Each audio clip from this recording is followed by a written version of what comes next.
Hello viewers, let's explore why and when YouTube cards are better than end screen and learn the smartest way to place single or multiple card in your videos for maximum click watch time and retention. A comparative table of end screen and YouTube cards. Now during our video, when we reach video element, so we use end screen. So let's click add, choose any XYZ and let me click this one.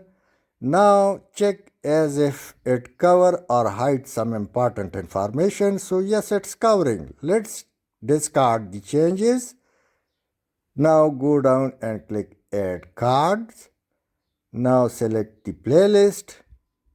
Do the placement mostly at the end. Playlist should be kept at end. Check it if it hides some important information, so change the placement. Now click inside your video once again. Now click inside a relevant area of your video. Click on plus or card sign. Now click on video.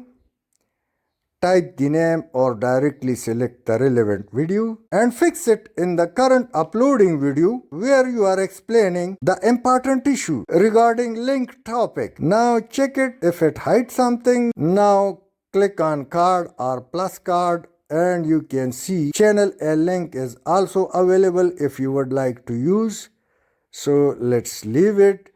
Now you can see the video card is mentioned under red circle. In case if you would like to change it, so click this pencil like sign, type the name of the video or directly click the thumbnail for replacement or change. Now it has been changed. So once again we will have to check this or place YouTube card at right moment when you are talking about a related topic and make sure card does not cover important information behind. Now click next and click save, as well as if this appears, so click close it. Now the card's placement has been made successfully. Hope you would have liked. Thanks for watching.